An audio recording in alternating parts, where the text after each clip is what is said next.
是长安街啊，看见没有？长安街，谁也别吹牛逼，谁也都怕死啊，哪有人呀？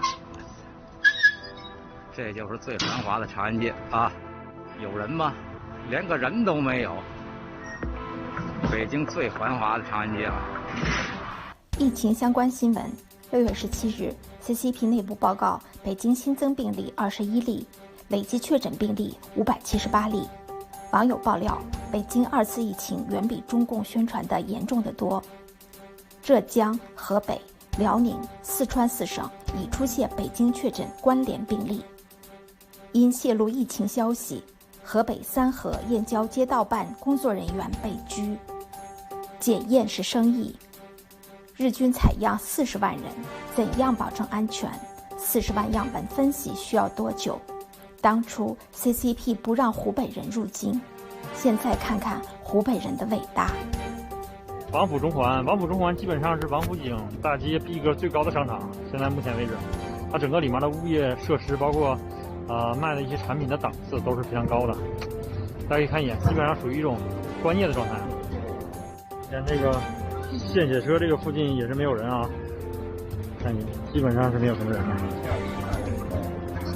那我们看一下啊，对面的著名的王府井小吃一条街，平时是非常繁华的，这里面挤的全都是人，而且这个巷子稍微有点窄，但是现在已经处于这种关闭的状态了。我们看一眼啊，这个地摊经济刚刚开始，现在又面临着这样的情况，真的是非常的不给力啊，但是也没有办法。空无一人，基本就剩摊主自己在这儿是自娱自乐了。哎，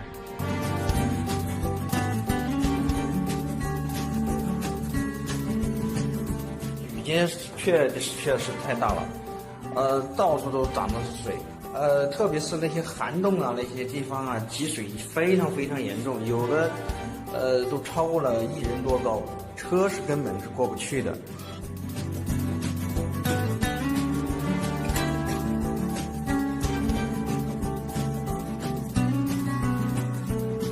因为我们上班的途中必经之地的，然后已经被水淹掉了。我们刚好旁边有一个就是他们卖吊车的一个市场，然后就有好心的这个老板就是把这个挖机开出来，然后就是一趟一趟的载着我们，然后是过去。这个是阿娘沟那个村子头这儿的水已经漫成那个样子了。然后下面那家的房。6月17日凌晨3点20，四川丹巴县半山门镇梅龙沟发生泥石流，多栋房子被淹，泥石流阻断小清川河，形成堰塞湖，造成 G350 烂水班段，道路中断，目前1人失联，抢险正在进行中。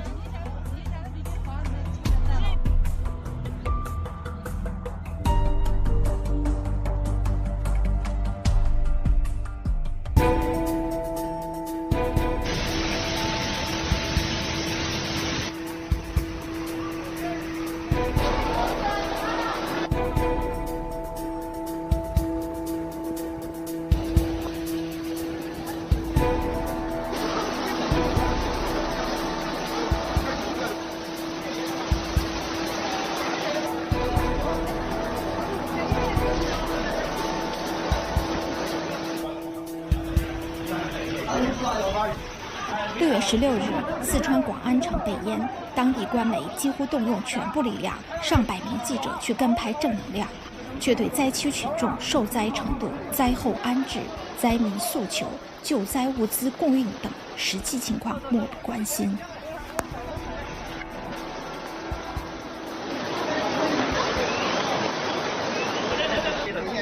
对面那个工商银行那里，你去看一下，他们现在情况怎么样？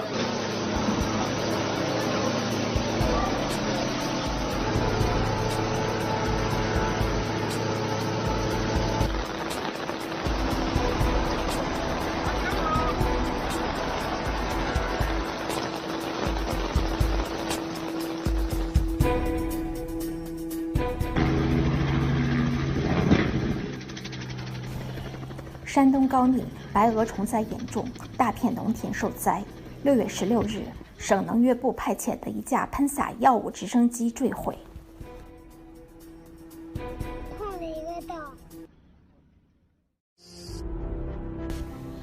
宣传还在甩锅海鲜。6月17日，天津市新增本地新冠肺炎确诊病例1例，男，22岁，发病前14天无外出史，无疑似病例和确诊病例接触史。患者系康莱德酒店西餐厅帮厨人员，自5月30日后一直从事洗碗工作，期间偶尔会负责清洗冷冻海鲜食材。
在此郑重要求印方切实按照有关共识精神，严格约束一线部队，不得越线活动，不得挑衅滋事，不得采取任何导致边境局势复杂化的单方面举动。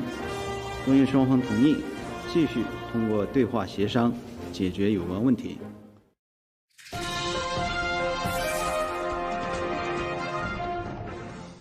Mike Pompeo is in Honolulu, Hawaii, to meet with China's foreign affairs head. That meeting scheduled for 3 p.m. Eastern. We have received absolutely no information about today's talks being held at Hickam Air Force Base. No details of the agenda of the talks, nor exactly who is attending, that we know absolutely nothing about what is going on. We know what China is up to. This is an authoritarian regime with global domination on their mind. That is their ambition. We can't turn a blind eye to it. Where are we headed with China, in your judgment? Well, we've got to be tough. We've got to hold them accountable. That's what the China task force is exploring, and exactly how we can do that. I can assure you that there are many members in the Republican conference in Congress who are studying ways that we can do exactly the opposite of what Lighthizer was saying that we're doing, and how we decouple the American economy from China so that we're not left to the whims of the Chinese authoritarian leadership's ambitions to dominate the United States of America any longer. United Nations have denounced as China's camps, where Uyghurs and other Muslims have been incarcerated. President Trump has signed the bill, which only got one no vote in Congress. It plans sanctions against Chinese officials they see as responsible for these mass detentions. Their assets in the U.S. would be frozen, and they would be banned from entering the country. The protection of basic human rights defines the soul of a nation. The United States urges all countries to join us in pressing for an immediate end to this repression.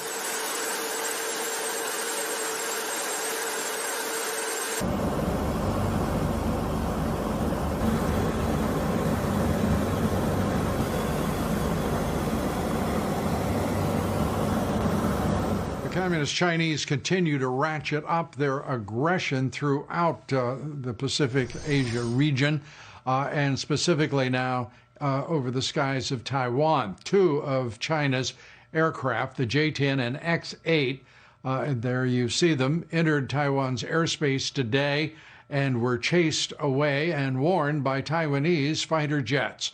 This is the 4th time that China has overflown Taiwan airspace over the course of the past 9 days.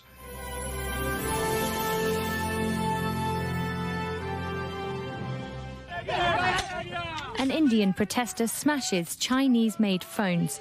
Angry anti-China demonstrations broke out across India after the worst border clash in over 40 years, resulting in a mutual blame game. India says 20 soldiers were killed in hand-to-hand combat high in the Himalayan mountains. They fought in the dark, it says, armed only with rocks, some soldiers plunging to their deaths in sub-zero temperatures. India blames Beijing, accusing Chinese soldiers of intruding on its territory. China says the opposite. But amid nationwide outrage, India's nationalist Prime Minister was under pressure to respond aggressively. He vowed that the soldiers will not have died in vain. India wants peace. But if provoked, we are capable of giving an appropriate response. North Korean leader Kim Jong-un's personal jet has been spotted heading towards the east coast near the Shimpo shipyard, where it's projected the North will reveal a 3,000-ton ballistic missile submarine. Citing military sources, multiple South Korean media outlets reported that North Korea has dispatched soldiers to vacated observation posts inside the demilitarized zone. However, South Korea's Joint Chiefs of Staff says no unusual activity has been detected. In response, Seoul reaffirmed its position that inter-Korean agreements must be abided by, but that it will respond firmly to provocative military China's action. hopes of being recognized as a market economy went out on a whimper today. A World Trade Organization ruling said that the European Union did not have to treat China like a market economy. China had until Monday to challenge the ruling, but chose not to. PRC knew that they would lose the case against the EU. The EU puts tariffs on Chinese goods because the Chinese Communist Party supports private companies in ways that Western countries do not. It'll often subsidize Chinese exporters so that cheap Chinese goods can flood the international market and undercut foreign businesses. This creates an unlevel playing field for international trade. Latest outbreak at this meat processing plant in the west of Germany in Gütersloh has really caused shockwaves here. As of Wednesday evening, 657 workers there confirmed to have the coronavirus. These numbers expected to rise throughout the day as more tests are being done there. 7,000 people forced into self-isolation and quarantine in the region, and all schools and kindergartens had to be closed. Now,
Jack, you've got the Global Times. The Global Times, when Miles and the team put this in Mandarin later, they go through the whole thing, but they listen direct up because they're constantly trolling the war room crowd, right? Today, what's their thing today? Well, you look at this. The Global Times puts out this tweet today. They're always talking about how peaceful they are and how they're going to make the situation in India is going to be okay, and if the world would just listen to reason, everything would be fine. So they put up a tweet this morning, hashtag on this day in 1967, China successfully detonated its first hydrogen bomb. With footage and video, now they say China staunchly pursues a nuclear strategy of self-defense and is committed to the principle of non-first use of nuclear weapons. This is, to me, a little bit of a shot across the bow for the West. Oh, yeah, that's a heads-up hydrogen bomb. Just want to let you brothers know. That what date did they put on there? It's today, June 17th, 2020, 53rd anniversary. Something to celebrate in China. 53rd would be back in the, that was right after the Cultural Revolution, right? Right at the start, 1967. 1967. This is right, let's put it in the Chinese timeline. Let's do a timeline there.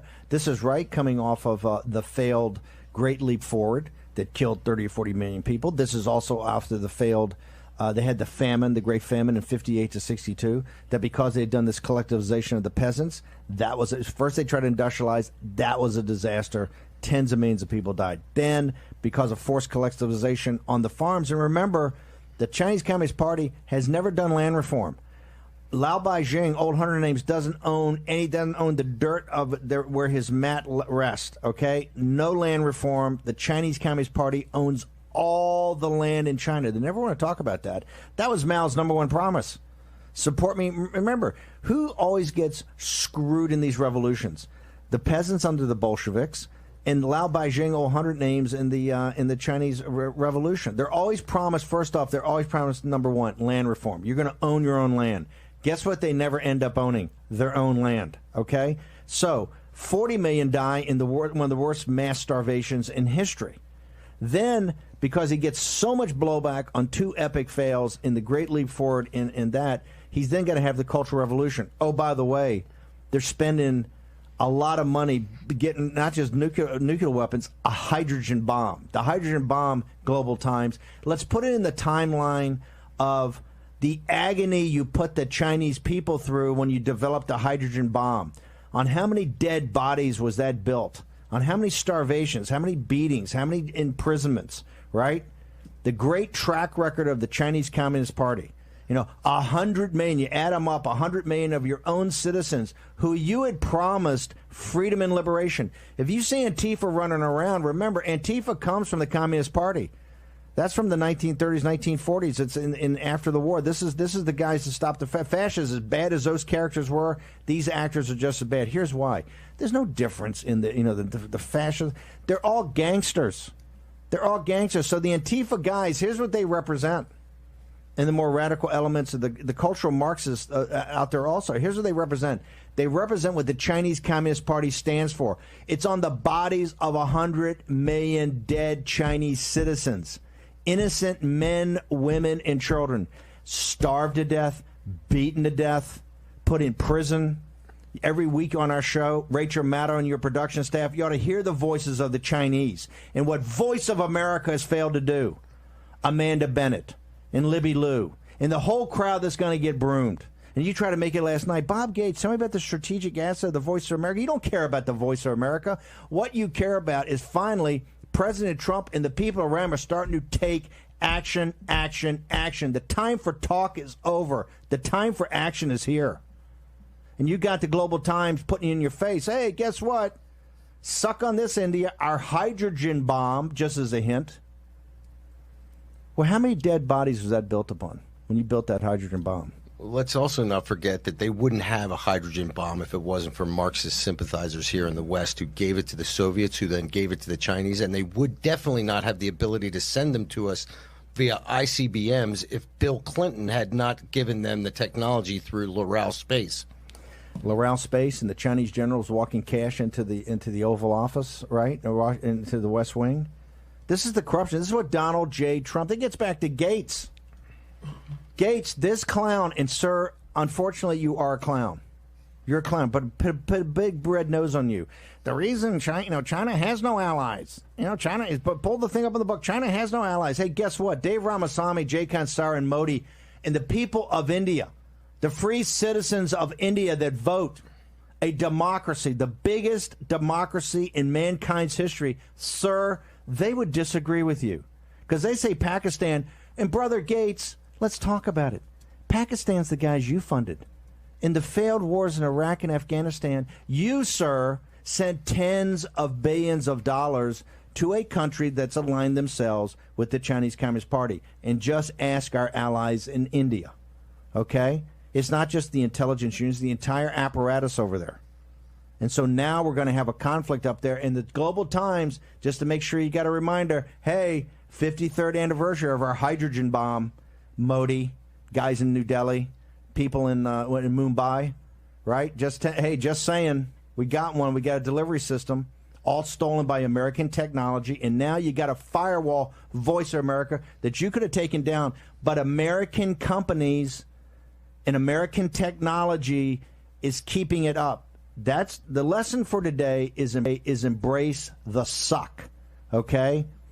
Embrace the suck. And we're all responsible. It's on our shoulders, and history will judge us because we actually have the power.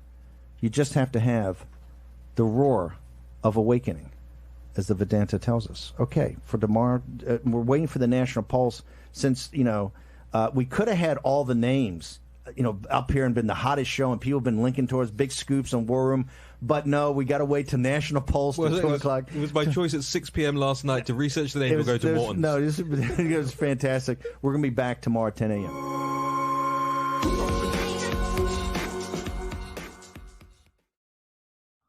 现在在海外的中国人只有2条路，大家你没有意识到没有？第一条路，忠于共产党，小粉红。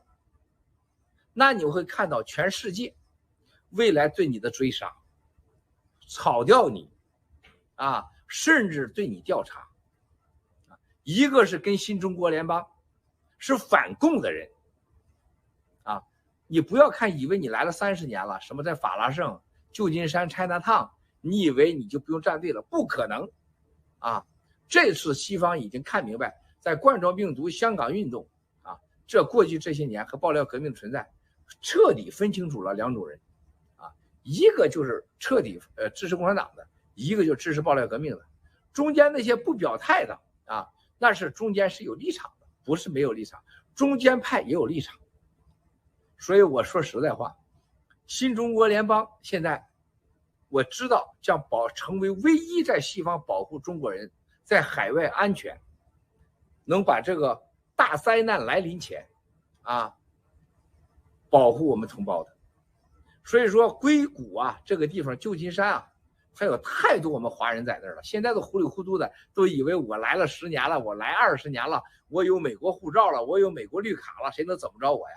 咱走着看会怎么着你，别犯印尼当年的错误都跟印尼人结婚了呢，还跟印尼人生孩子了呢，都已经是3代4代印尼华人了，结果是如何